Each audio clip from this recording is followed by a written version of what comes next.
Sebelum lanjut, jangan lupa untuk di like dulu ini video dan di subscribe juga ini channel, supaya bisa terus memberikan informasi dan hiburan kepada kita semua.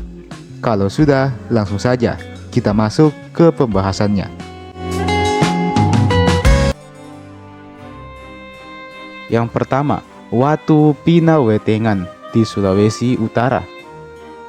Kalau ditanya yang paling disakralkan di Sulawesi Utara, jawaban yang paling kuat dan paling sering disebut adalah Watu Pinawetengan.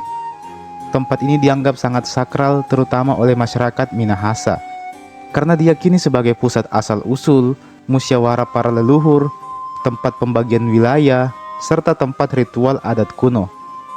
Dalam banyak sumber budaya, Watu Pinawetengan bukan sekedar batu besar, tetapi simbol identitas dan persatuan orang-orang Minahasa. Secara makna, Watu Pinawetengan sering dipahami sebagai batu pembagian atau tempat para leluhur Minahasa bermusyawarah, dan di sana, menurut tradisi lisan dan catatan budaya, para pemimpin adat atau tonaas melakukan pembagian wilayah, bahasa, peran sosial, bahkan pemujaan. Karena itu, tempat ini dipandang bukan hanya tempat yang bersejarah, tetapi juga keramat secara adat, semacam tanah suci dalam memori kolektif orang-orang Minahasa. Di nomor 2 ada situs Pokekea. Situs Pokekea adalah salah satu situs megalitik yang paling penting di wilayah Lembah Besoa, Kabupaten Poso, Sulawesi Tengah. Situs ini berada dalam kawasan budaya megalitik Lorelindu yang dikenal sebagai salah satu kompleks megalitik terbesar di Indonesia. Pokekea sangat terkenal karena memiliki banyak peninggalan batu kuno seperti Kalamba, yaitu sebuah wadah batu besar, tutup Kalamba, arca batu, lumpang batu, dan beberapa batu upacara lainnya. Banyak ahli menilai bahwa situs ini merupakan salah satu pusat kehidupan dan ritual masyarakat kuno di Sulawesi Tengah. Yang membuat Pokekea begitu istimewa adalah keberadaan Kalamba, yaitu bejana batu raksasa yang diduga digunakan sebagai tempat pemakaman atau bagian dari ritual penghormatan kepada leluhur. Beberapa Kalamba di situs ini memiliki bentuk yang unik, bahkan ada yang dilengkapi dengan ukiran dan tutup batu yang besar. Dari temuan-temuan itu, para peneliti menyimpulkan bahwa masyarakat yang hidup dulu di kawasan ini sudah memiliki kemampuan seni, teknik pahat, dan sistem kepercayaan yang cukup maju untuk ukuran zamannya. Nomor 3, Benteng Keraton Wolio. Kalau untuk Sulawesi Tenggara, tempat yang paling kuat dianggap paling disakralkan adalah kawasan Benteng Keraton Wolio atau Benteng Keraton Buton yang ada di Bau-Bau. Alasannya bukan cuma karena tempat ini bekas pusat pemerintahan Kesultanan Buton, tetapi juga karena dalam kawasan itu ada jejak kekuasaan, adat, spiritualitas, dan sejarah Islam yang sangat kuat. Benteng ini bukan sekedar bangunan pertahanan, melainkan juga ruang hidup peradaban Buton, tempat berlangsungnya urusan kerajaan, adat, dan nilai-nilai masyarakat Wolio. Sampai hari ini, kawasan Keraton Buton masih dipandang sebagai salah satu pusat kehormatan budaya paling tinggi di Sulawesi Tenggara. Dan yang membuatnya makin sakral adalah karena kawasan ini tidak berdiri sendiri, melainkan terhubung dengan identitas leluhur, tradisi kesultanan, dan warisan keagamaan masyarakat Buton. Nomor 4 ada Makam Raja Todi Laling, I Manyambungi.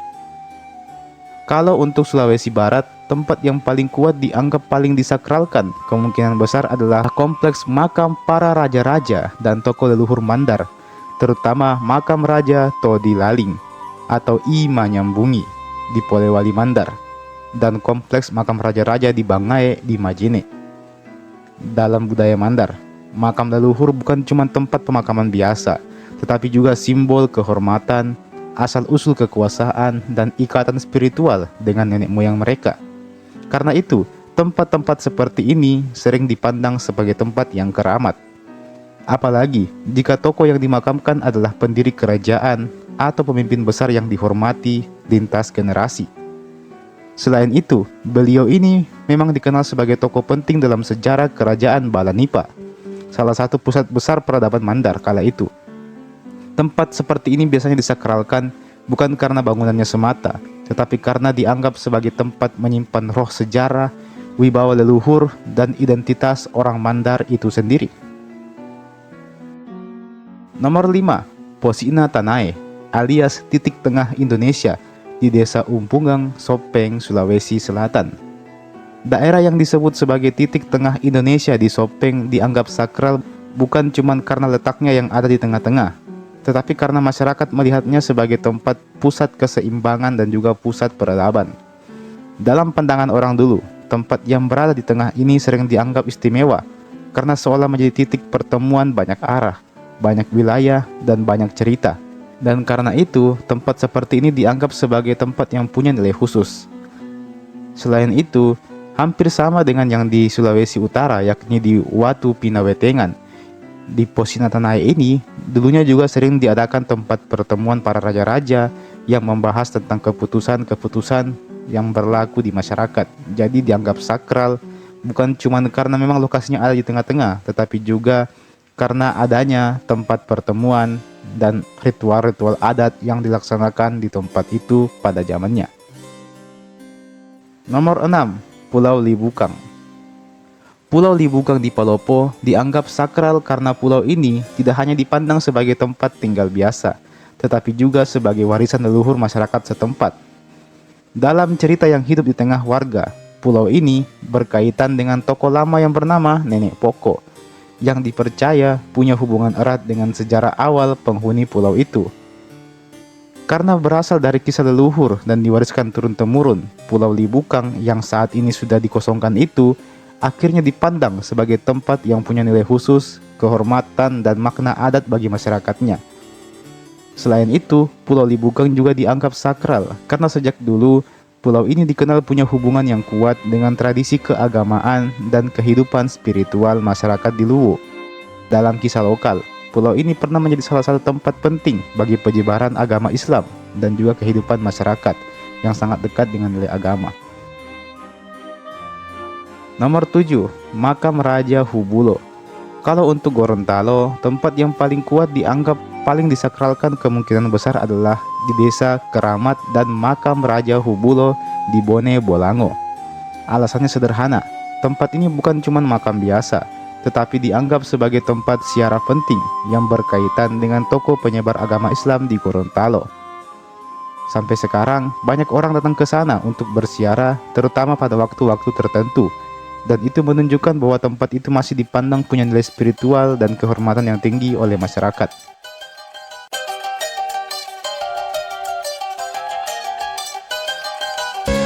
Nomor 1. Taman Nasional Takabonerate, Selayar. Pulau Selayar di Sulawesi Selatan adalah surga kecil yang belum terlalu ramai dijamah wisatawan. Lautnya sebening kaca, pasir putihnya halus seperti tepung, dan pepohonan kelapa berjajar rapi di sepanjang garis pantai. Pemandangan bawah lautnya juga luar biasa, terutama di kawasan Taman Nasional Takabonerate yang terkenal dengan atol terbesar ketiga di dunia. Menyelam atau snorkeling di sini rasanya seperti masuk ke dunia lain. Ikan-ikan berwarna-warni, karang-karangnya sehat, dan suasana yang tenang jauh dari hiruk-pikuk kota besar. Yang membuat Pulau Selayar jadi ikonik adalah keseimbangan antara keindahan alam dan budaya lokalnya yang masih sangat terjaga. Masyarakatnya ramah dan masih hidup dengan kearifan lokal, seperti rumah-rumah tradisional yang khas dan upacara adat yang rutin dijalankan. Dibandingkan dengan tempat wisata lain di Indonesia yang sudah mainstream seperti Bali atau Lombok, Selayar menawarkan pengalaman yang lebih otentik dan alami, seolah-olah kamu kembali ke masa ketika alam dan manusia masih hidup selaras tanpa gangguan teknologi dan peradaban zaman. Yang kedua, Pantai Losari Makassar. Pantai Losari di Makassar mungkin bukan pantai untuk berenang seperti kebanyakan pantai lainnya, tapi justru itulah yang bikin dia unik. Daya tarik utamanya ada di suasana, apalagi saat matahari mulai turun. Sunset di Pantai Losari jadi favorit banyak orang karena langitnya bisa berubah warna secara dramatis dari oranye ke ungu. Sambil ditemani angin laut dan aroma kuliner khas Makassar yang menggoda, di sepanjang pantai ada banyak spot duduk santai, tugu-tugu ikonik dengan tulisan Pantai Losari, dan jajanan seperti pisang epe dan legit manis. Yang bikin Pantai Losari ikonik bukan cuma pemandangannya, tapi juga peranannya sebagai ruang publik yang hidup di tengah-tengah kota. Berbeda dengan pantai-pantai lain di Indonesia yang biasanya berada di area terpencil atau butuh perjalanan panjang untuk sampai ke sana. Pantai Losari itu gampang diakses, langsung menyatu sama kehidupan kota di Makassar. Jadi, selain bisa menikmati laut, kamu juga bisa merasakan denyut kota dan budaya lokal dalam satu tempat yang sama. Kombinasi inilah yang bikin Pantai Losari punya pesona dan kesan tersendiri. Yang ketiga, Gunung Latimojong. Gunung Latimojong di Sulawesi Selatan adalah salah satu surga tersembunyi bagi para pendaki, dengan puncaknya Rantai Mario yang jadi titik tertinggi di Sulawesi. Gunung ini menawarkan pemandangan alam yang luar biasa, dari hutan tropis yang masih lebat, kabut tipis yang menyelimuti, sampai matahari terbit yang muncul perlahan di antara awan-awan. Pendakian ke Latimojong memang cukup menantang, tapi setiap lelah akan terbayar dengan keindahan alam yang masih sangat alami dan belum banyak tersentuh dengan tangan-tangan manusia. Yang bikin Gunung Latimojong jadi ikonik adalah suasananya yang benar-benar liar dan asli. Di sini, kamu tidak akan menemukan kafe kekinian atau penginapan mewah. Yang ada justru interaksi langsung dengan alam dan komunitas lokal yang ramah. Dibandingkan dengan gunung-gunung di Indonesia yang sudah lebih terkenal seperti Rinjani atau Semeru, Latimojong masih menawarkan rasa petualangan yang murni. Cocok buat kamu yang pengen menjauh sejenak dari keramaian kota dan mencari ketenangan di pelukan alam. Yang keempat, Masjid 99 Kuba di Makassar. Masjid 99 Kuba di Makassar bukan cuma tempat ibadah, tapi juga jadi salah satu ikon arsitektur paling mencolok di Sulawesi Selatan. Dibangun di atas reklamasi Pantai Losari, masjid ini langsung mencuri perhatian dengan desainnya yang megah dengan warna-warna yang cerah. Sesuai namanya, masjid ini punya 99 kubah dengan berbagai ukuran yang melambangkan 99 nama Allah dalam Islam, alias Asmaul Husna. Saat sore tiba, pantulan cahaya matahari di kubah-kubahnya bikin suasana jadi magis. Apalagi kalau dilihat dari kejauhan di atas laut. Benar-benar bikin takjub semua mata yang memandangnya.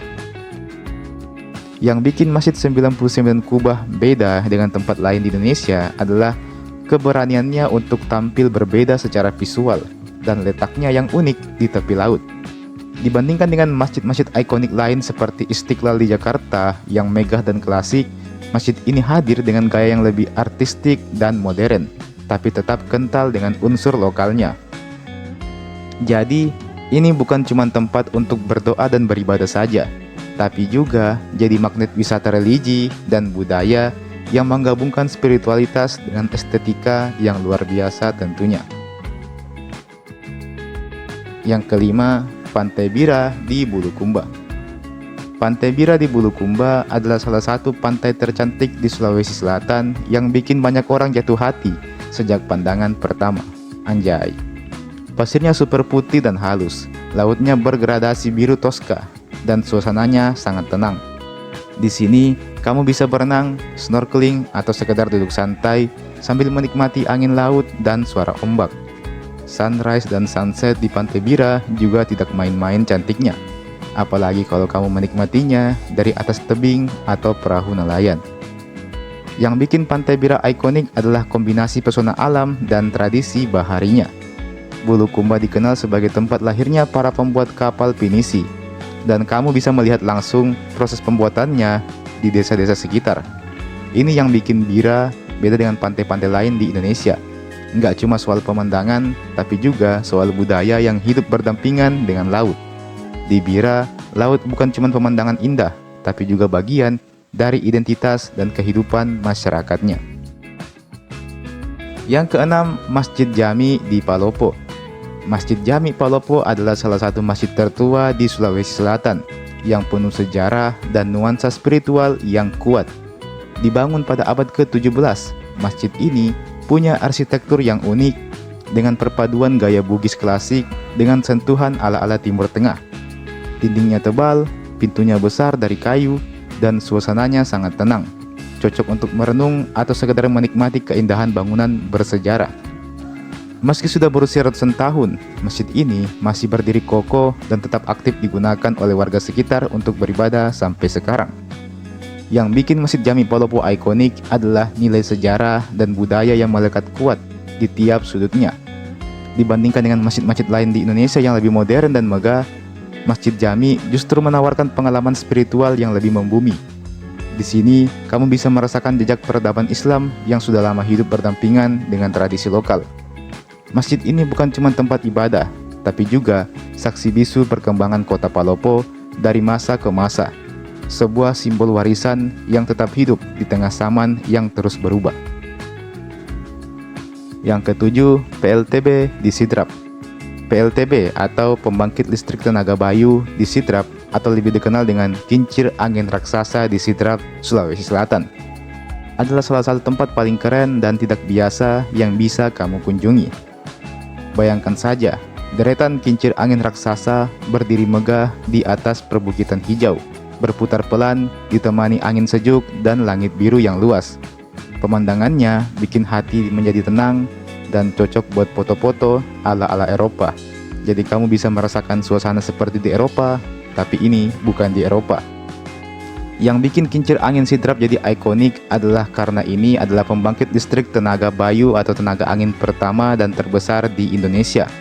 Jadi, selain jadi spot wisata yang sangat cocok untuk postingan Instagrammu, tempat ini juga punya peran penting dalam penggunaan energi terbarukan. Dibandingkan daerah lain yang mengandalkan tenaga air atau panas bumi, Sidrap hadir dengan gaya yang berbeda, modern tapi tetap menyatu dengan alam. Inilah bukti bahwa energi ramah lingkungan juga bisa jadi destinasi wisata yang keren sekaligus edukatif. Yang kedelapan, Benteng Port Rotterdam di Makassar.